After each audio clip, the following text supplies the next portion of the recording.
Le fantastique, c'est le gâteau fétiche de Christophe Michalak qu'il fait évoluer au gré de ses envies. Alors aujourd'hui, ce sera chocolat, avec un crémeux fondant et un croustillant dont le chef a le secret.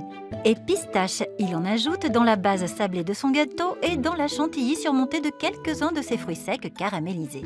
Le fantastique, c'est 4 préparations, soit 4 raisons pour les candidats de se montrer très attentifs à la démonstration du chef.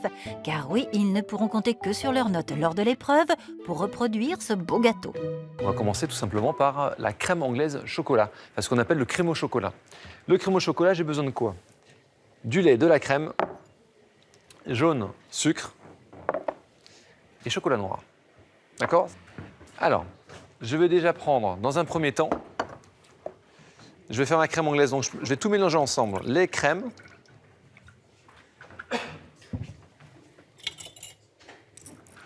Voilà, jaune et sucre. De la chance, vous voyez, j'ai déjà préparé les jaunes d'œufs. Il n'y a rien à faire. Il y a juste à se faire plaisir. Je mets tout directement dedans. Je mets tout à froid. Et on va cuire ça à donf. À fond, à fond, à fond, à fond. Donc déjà, bien mélanger le tout, les enfants. Ce qui est important, c'est de pasteuriser l'ensemble. Donc je mets tout à froid et je vais porter à 85 degrés. Comment je vais voir que c'est cuit à 85 degrés? Lorsque je vais... Vous voyez, là, je remue ma masse. Lorsque je m'arrête, ma masse continue de remuer. Elle n'est pas cuite. Lorsque mon jaune va coaguler à 83-85 degrés, et bien lorsque je vais m'arrêter de remuer, il va se figer. D'accord? Démonstration en quelques secondes. Ça va aller très très vite. Mais attention, il ne faut jamais cesser de remuer. Oui, vous pouvez...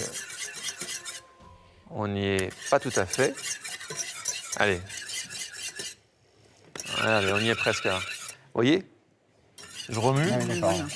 Dès que je m'arrête, hop, ça s'arrête. Ah oui. La magie. La magie de la pâtisserie. Ok, ma crème anglaise est prête. Mon chocolat noir à 70% de cacao, je le mets dans mon mixeur.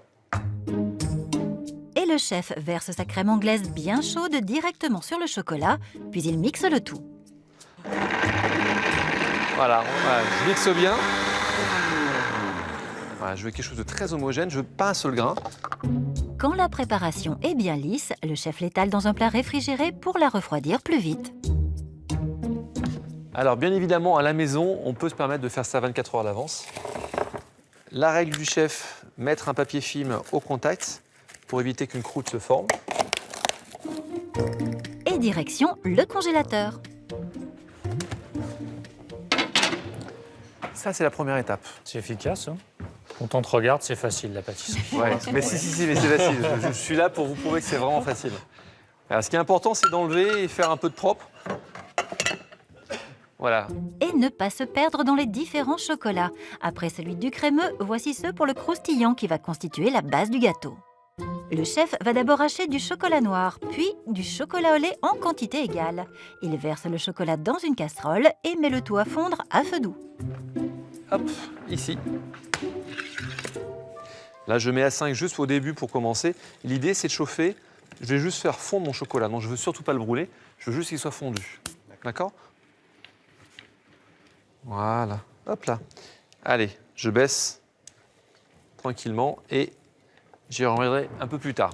Alors, à la maison, on a toujours des céréales enrobées de chocolat pour les enfants. On les récupère. J'ai mis une belle pincée de fleur de sel. Faites attention, elle ne glissera pas.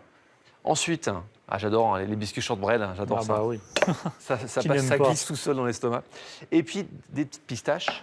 Et j'ai pris un peu d'huile, une huile neutre, pépins de raisin, pour pas qu'il y ait de goût. Vous allez voir, ce qui est intéressant, c'est que l'huile va nous permettre d'avoir un croustillant un peu souple, ce qui va nous permettre de couper plus facilement. Pour la base de son gâteau, le chef a besoin de biscuits shortbread, finement hachés. Alors hop, dans le mixeur. Je vais mettre ça en poudre. Hop. Voilà, j'ai des pistaches, je vais les broyer, mais pas trop. Je vais garder des pistaches en grains, en fait. Voilà, c'est pas mal ça. Et hop, je vais rajouter mes céréales avec ma fleur de sel. Zoom. Voilà, regardez. Jusqu'ici, ultra facile. Le chocolat. Donc, spéciale dédicace à ma femme qui m'appelle Jojo le psycho. Je vais prendre 2 paires de gants. Ça, c'est mélanger gratuit. à la main. Et on va revenir sur mon chocolat. Voilà. Même s'il y a quelques petits morceaux, ils vont fondre très rapidement, donc je ne suis pas très inquiet. Et regardez ce qui va se passer. Je verse la totalité de mon chocolat. Hop. Hop là. On est bien mon Tintin. Regardez, hop, je verse la totalité de mon huile. Prêt, Et là, des petites mimines. Et on va mélanger tout ça. Bien évidemment, on n'a pas de pistache, on veut prendre des noix de pécan, eh bien on prend des noix de pécan. On peut aussi remplacer par des noisettes. N'hésitez pas à mettre une belle pincée de fleur de sel. Regardez, mon biscuit, il est impeccable. Vous voyez, quand je sers le tout, je peux faire un château de sable. Voilà. Vous versez le petit sablé.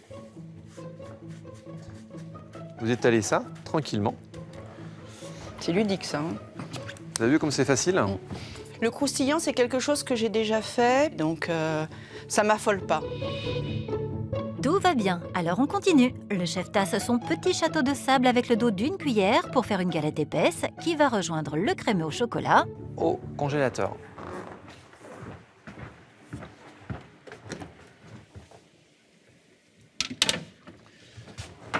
Eh bien, on est bien mon Tintin là, hein? Ouais. Vous avez vu, ça va vite. ça défile. Donc, troisième étape, on va faire des pistaches caramélisées. On va pas se prendre la tête. Fleur de sel, sucre glace et pistache.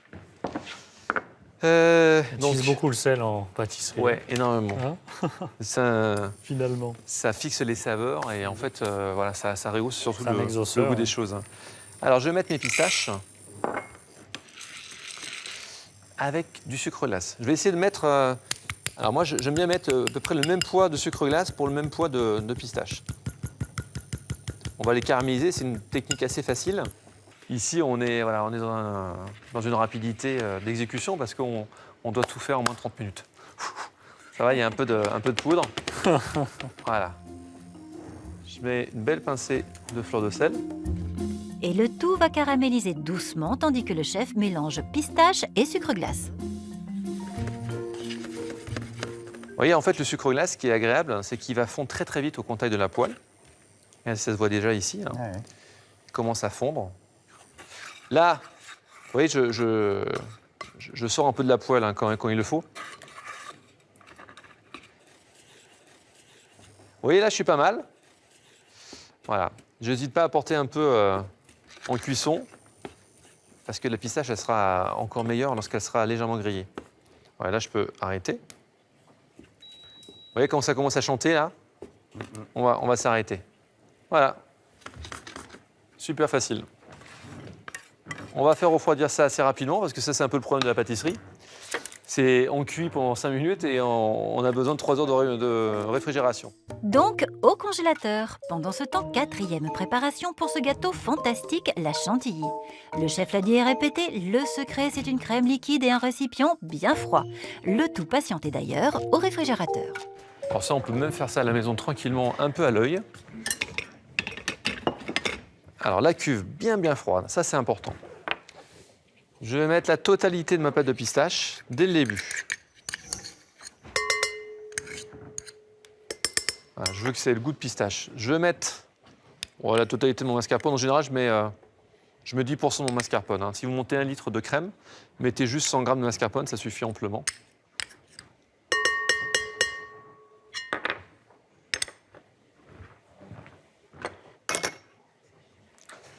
Voilà, je mets un soupçon de sucre et ma crème liquide, une crème à 35% de matière grasse, hein, la crème qu'on trouve facilement dans le commerce. Et non de la crème allégée. Et non, ne faites pas comme ma mère, s'il vous plaît. Oui. La crème allégée, ça ne monte pas au fouet.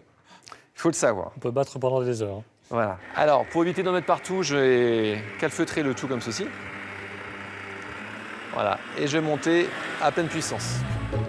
À la Michalak donc. Et pendant ce temps, le chef prépare une poche à douille pour le dressage. Donc celle-ci, n'oubliez pas la chantilly pistache, je vais utiliser une douille cannelée. D'accord? Hop. J'aime bien aussi jouer avec les couleurs, donc j'aime bien que ça ait une vraie couleur de pistache. Bon, j'ai pris quand même quelques colorants, jaune et un petit peu de vert. Pour la chantilly, ce sera donc du jaune que le chef incorpore dès que la crème a bien monté. Tout de suite, Juste un peu de jaune, ça suffit amplement. Fais attention de ne pas trop la monter. Impeccable. Cadeau. Merci. Bien aimable. Allez-y. On croirait de la glace. On dirait de la glace. Italienne, Ouais. là. Oui, c'est vrai. Voilà. C'est Alors, peu sucré, c'est bon. Ouais, c'est pas trop sucré. Hein. c'est pas mal, hein? Monter une chantilly, ça me fait très peur. C'est qui tout double. C'est soit ça fonctionne pas du tout. Là, ça fonctionne. Le chef donne juste quelques coups de fouet supplémentaires pour lisser et vérifier la consistance. Ouais, ma crème, elle doit tenir comme ceci.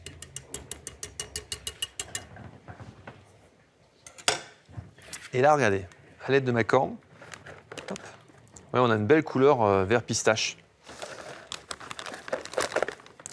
Donc attention les colorants, Faut pas abuser, ouais. faut pas abuser, hein, c'est vraiment un soupçon. Voilà. Ma chantilly, elle est prête, douille cannelée. Je pose ça pouf, devant moi. Là, je vais prendre une douille unie. Les poches sont prêtes. N'oubliez pas, douille cannelée pour la chantilly. La douille